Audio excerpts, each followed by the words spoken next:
Hola, mi nombre es Carlos Reyes, estudiante de la carrera de Ingeniería Industrial en el Instituto Politécnico Universitario Santiago Mariño, extensión Maracaibo, y preparé la siguiente presentación por instrucciones del ingeniero Juan Carreño, quien dicta la cátedra de Elementos de Máquinas. En esta oportunidad, que es la actividad 2, se debe aclarar que se retoma el proyecto de la actividad 1, que es modelo de viga empotrada con concentradores de esfuerzo variables. En ella se definirán las cargas variables a las que están sometidos el elemento seleccionado en su aplicación. En correlación con nuestra primera actividad, y entonces determinaremos el límite de fatiga de nuestro proyecto. Aplicaremos factores de modificación y calcularemos la sensibilidad de la entalla, así como evaluaremos la resistencia a la fatiga del componente considerando la concentración de esfuerzos y aplicaremos teorías de falla por fatiga. Pues bien, nos vamos a sumergir en un tema súper interesante de mecánica de materiales, que es el análisis de una viga empotrada que tiene un agujero, lo que llamamos un concentrador de esfuerzos, y que además está sometida a una carga que no es constante, sino que varía con el tiempo. Vamos a ver cómo se comporta esto, que es en la definición de cargas variables. Es decir, el primer punto clave es entender la carga que actúa sobre nuestra viga. En este caso, no es un simple peso constante, sino una carga variable cíclica. Para hacerlo más sencillo al principio, vamos a imaginar que esta carga sube y baja como una onda sinusoidal. Imaginen una ola en el mar, pero en lugar de agua hay fuerza aplicada en el extremo de la viga. Matemáticamente, esta carga es cualquier instante de tiempo. La podemos describir con esta fórmula. P sub t es igual a P sub m más P sub a sinusoidal de WT. Aquí P sub m es como el nivel medio de esa ola. La carga promedio, que es P sub a, es la altura de la ola desde ese nivel medio. Es decir, la amplitud de la carga, que lo definimos con la letra W. Y esta nos dice qué tan rápido sube y baja la carga. Es la frecuencia. Y T, pues es el tiempo. Para trabajar con esto necesitamos saber los valores máximos y valores mínimos. O sea, P sub max y P sub min, que alcanza esta carga. Como aún no tenemos números concretos, vamos a trabajar con ellos como símbolos.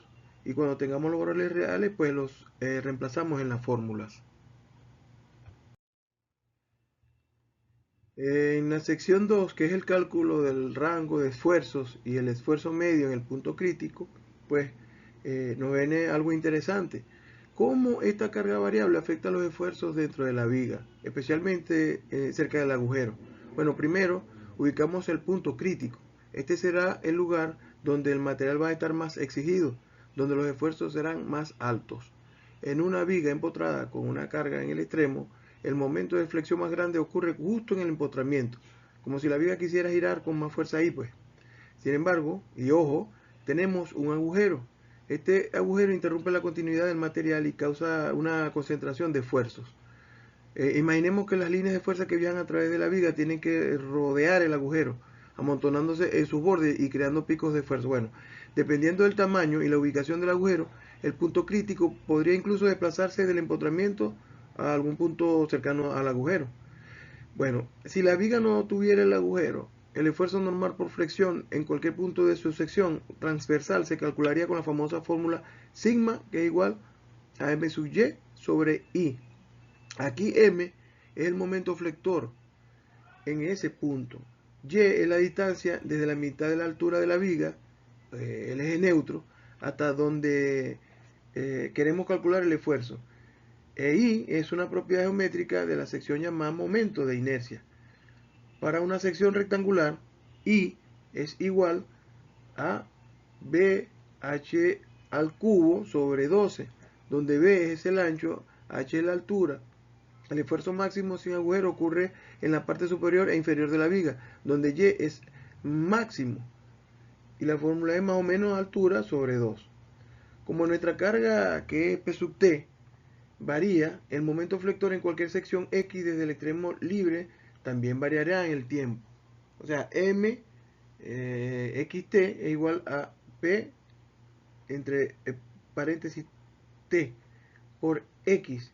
El momento máximo es el empotramiento cuando X es igual a L, siendo L la longitud total de la viga. Esta oscilará en M máximo, que es igual a P sub max por L, y M mínimo, que es igual a P sub mínimo por L.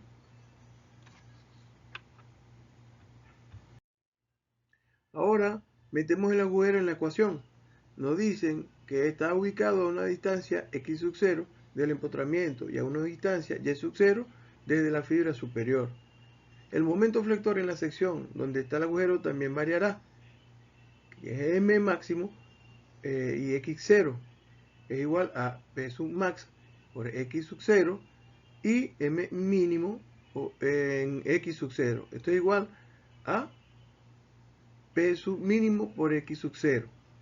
Para tener en cuenta el aumento de esfuerzo por el agujero, usamos el factor de concentración de esfuerzos teóricos, K sub T. Este factor depende de la forma y el tamaño del agujero en relación con las dimensiones de la viga y su ubicación. Los esfuerzos máximo y mínimo en el borde del agujero, que es nuestro punto crítico asumido. En este caso serán sigma sub máxima es igual a K sub T por M sub máximo, X sub 0 y Y sub crítico sobre I sub net. Y sigma sub mínimo es igual a K sub T por M mínimo, X sub 0, Y crítico sobre I sub net. Aquí ya Y crítico es la distancia desde el eje neutro de la sección con el agujero hasta el punto crítico en el borde del agujero. Ojo, el agujero podría mover ligeramente la ubicación del eje neutro. Y sub net es el momento de inercia de la sección con el agujero, que será menor que I porque hemos quitado material. Para simplificar, al principio se sugiere que si el agujero es pequeño y está cerca del centro vertical, podemos usar I, pero para un análisis más preciso necesitamos calcular I sub net real. Una vez que tenemos sigma sub max y sigma sub mínimo en el punto crítico, podemos calcular lo que nos interesa para el análisis de fatiga, que es el rango de esfuerzos, delta sigma, y el esfuerzo medio, que es delta sub m.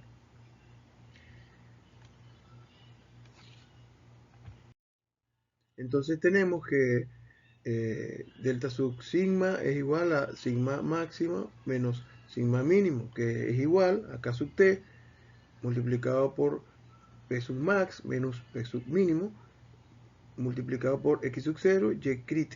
Todo esto sobre E sub net. Y sigma máximo es igual a sigma máximo más sigma mínimo, esto dividido entre 2. Todo esto es igual a K sub T por P sub max más P sub min por X sub 0 Y crit, y esto sobre 2 I sub net. Entonces, para seguir adelante necesitamos saber exactamente dónde está el punto crítico y el valor de K sub T. Esto dependerá de la geometría específica del problema. En la sección 3, que es la determinación del límite de fatiga del material base, tenemos que hablar del material de la viga. En este caso es acero ASTM A36 con una resistencia a la tracción última, sigma sub U o sigma sub UT, de aproximadamente 400 megapascal. Para evaluar la fatiga necesitamos conocer el límite de fatiga del material base, que es sub prima sub E para aceros. Una estimación común es que esta suma, ese prima sub E es aproximadamente la mitad de la resistencia a la tracción última. Entonces, para nuestro acero, la S' sub E es igual a 0.5 por S sub UT, que es igual a 0,5 por 400 megapascal, y esto es igual a 200 megapascales. En la diapositiva anterior vimos que el límite de fatiga para nuestro material, para nuestra viga, era de 200 megapascales, y ese es el límite de fatiga ideal sin considerar imperfecciones o condiciones reales de operación. Por lo cual ya podemos ir a la sección 4, que es la aplicación de factores de modificación para obtener la resistencia a la fatiga. En este sentido,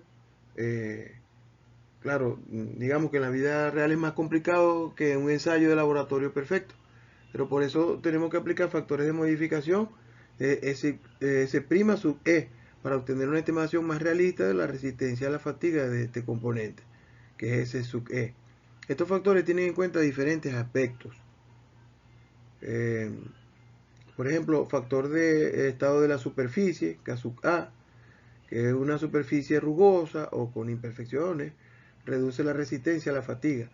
Para hacer estructural laminado en caliente, se nos dan valores típicos para calcular K sub A. Entonces A es igual a 1.58 y B igual a 0.85. Si S sub U está en megapascales. Así que K sub A es igual a 1.58 por 400 megapascales elevado a la menos 0.85. Y esto da aproximadamente 0.67. Allí vemos que este factor es menor que 1, lo que reduce la resistencia. También está el factor de tamaño, K sub B. Esto habla de piezas más grandes que tienden a tener una menor resistencia a la fatiga. Para este factor necesitamos las dimensiones de la viga B y H, o sea que es la base y la altura, para estimar un diámetro equivalente. Como no las tenemos, podemos dejar K sub B en función de una dimensión o asumir un valor conservador. Entonces se propone asumir K sub B, que es igual a 0.85 para un tamaño moderado. El factor de confiabilidad, que es K sub C, pues este factor considera la probabilidad de que la pieza falle. Si queremos una confiabilidad del 50%, entonces K sub C es igual a 1,00. Si queremos una confiabilidad mayor, por ejemplo del 99%, entonces K sub C es igual a 0,814. En este caso asumiremos una confiabilidad del 50%, así que K sub C es igual a 1.00. También tenemos el factor de temperatura, K sub D. Si la temperatura de operación no es muy alta, o sea, menor de 70 grados centígrados, entonces K sub D es igual a 1,00.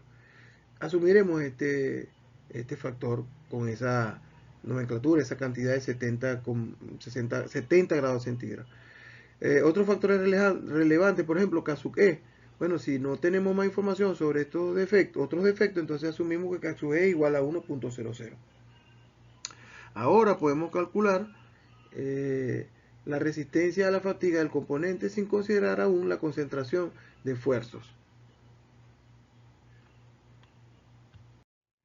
En la lámina anterior leíamos la sección 5, que es el cálculo de la sensibilidad a la entalla y el factor de concentración de esfuerzo por fatiga. Pero aún no hemos terminado con el efecto del agujero. El factor K sub T que usamos antes es un factor teórico. El material no siempre responde completamente a esta concentración de esfuerzos, especialmente en fatiga. Para tenerlo en cuenta, usamos la sensibilidad a la entalla, Q. Este valor, que está entre 0 y 1, nos dice qué tan sensible es el material a la presencia de la entalla. En nuestro caso, es el agujero, en condiciones de fatiga. Para aceros de resistencia media como el nuestro, S sub UT, que es igual a 400 megapascales, con agujeros, Q puede estar entre 0,6 y 0,9. Necesitaríamos el radio del agujero para una estimación más precisa usando gráficas. Asumamos un valor de Q, que es igual a 0,75 para este acero y un agujero de tamaño moderado. Ahora podemos calcular el factor de concentración de esfuerzo por fatiga, K sub F. Entonces K sub F es igual a 1 más Q por K sub T menos 1.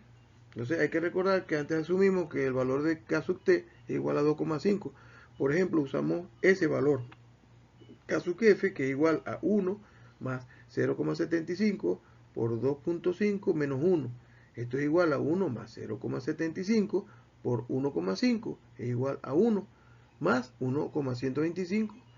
Total es igual a 2,125. En ese caso, pues, continuamos con nuestro ejercicio y observamos que el factor que realmente amplifica los esfuerzos nominales debido al agujero en condiciones de fatiga es K sub F.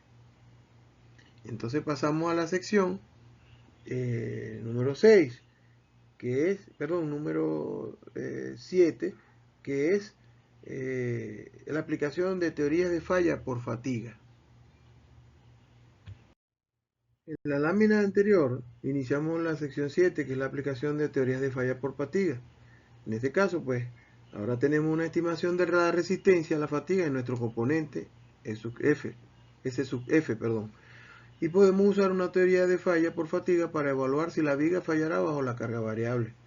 Vamos a usar la teoría de Goodman. Esta teoría relaciona la amplitud del esfuerzo, o sea, sigma sub A, y el esfuerzo medio, sigma sub M, con la resistencia a la fatiga, S sub E o S sub F, y la resistencia a la tracción última, o sea, S sub UT. Recordemos que calculamos el rango de esfuerzo, delta sigma o delta sub sigma, y el esfuerzo medio, que es sigma sub M, en el punto crítico, incluyendo el factor de concentración de esfuerzo K sub T. Si queremos usar el K sub F, que considera la sensibilidad a la entalla, entonces la amplitud del esfuerzo en el punto crítico es sigma sub A es igual a delta sigma sobre 2, y esto es igual a K sub F por P sub máximo menos P sub mínimo por X sub 0, Y sub crítico.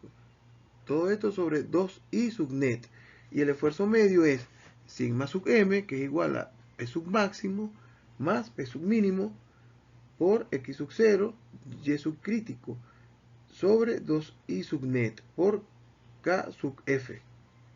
Entonces la ecuación de Goodman en términos de los esfuerzos actuantes con la concentración de esfuerzo incluida es sigma sub A sobre S sub E más sigma sub M sobre S sub UT, que es igual a 1 sobre N sub F, donde N sub F es el factor de seguridad contra la falla por fatiga. Entonces, si sustituimos S sub E sobre K sub F por S sub F, la ecuación se convierte en K sub F por sigma sub A nominal sobre S sub E más K sub F por sigma sub M nominal sobre S sub UT, que es igual a 1 sobre N sub F. O usando S sub F, entonces la ecuación sería sigma sub A sobre S sub F más sigma sub M sobre S sub UT, que es igual a 1 sobre N sub F. Para poder calcular este factor de seguridad necesitamos tener valores específicos para P sub max y P sub min.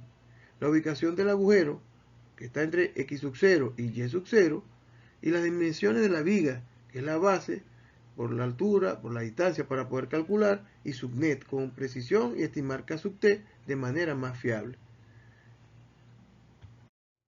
En esta lámina ya hemos llegado a la sección 8, que es la interpretación del factor de seguridad, en donde finalmente el valor del factor de seguridad N sub F es crucial.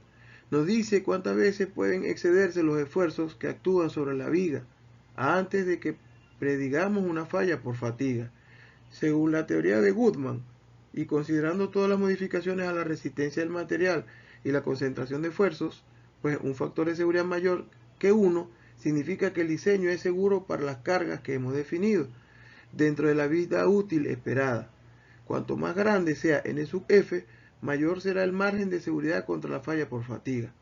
La vida útil real de la viga estará relacionada con el nivel de los esfuerzos a los que está sometida en comparación con su resistencia a la fatiga, lo que representa en las curvas S, N. Y bueno, para finalizar, pues, esto es todo por ahora, y hemos recorrido un análisis completo desde la definición de la carga variable hasta la evaluación de la seguridad contra la fatiga en una viga con un concentrador de esfuerzos. Hay que recordar que muchos de los valores que usamos fueron supuestos para ilustrar el proceso. Para un análisis real se necesitan datos geométricos y de carga específicos.